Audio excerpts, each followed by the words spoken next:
Hello foodie people.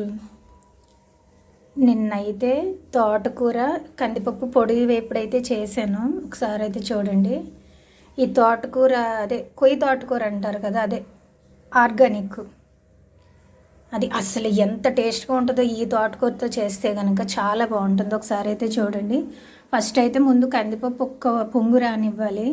అంతే, just ఒక పొంగు రానిచ్చిన తర్వాత కట్టేసిన తర్వాత తోటకూర శుభ్రంగా క్లీన్ చేసుకుని ఇందులో అయితే నేనేం ఆయిల్ వేయలేదు. మామూలుగా ఉల్లిపాయలు వేసేసి తోటకూర వేసేసి ఉల్లిపాయలు పచ్చిమిరకాయలు అయితే వేసేసాను. వేసిన తర్వాత ఉప్పు పసుపు కారం వేసిన తర్వాత మూత పెట్టేసిన తర్వాత బాగా మగ్గిపోయిన తర్వాత ఆల్రెడీ నేను కందిపప్పు కొంచెం పొంగు రానిచ్చాను కదా, వచ్చిన తర్వాత కొంచెం వాటర్ ఎక్కువ ఉంటే కనుక వడకపెట్టుకుంటే వాటర్ అంతా పోతుంది.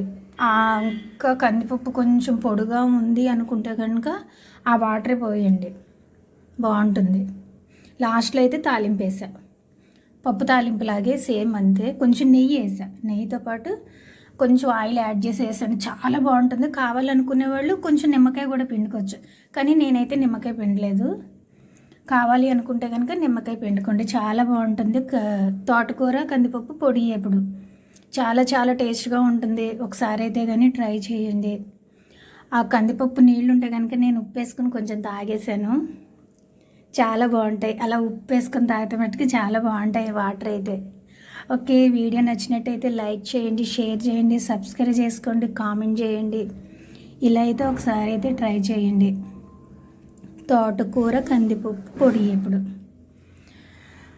మా అమ్మాయికి అయితే చాలా ఇష్టం, నాకు కూడా చాలా ఇష్టం. ఇదైతే ఇద్దరు ఫుల్గా తినేసాం. Okay, bye.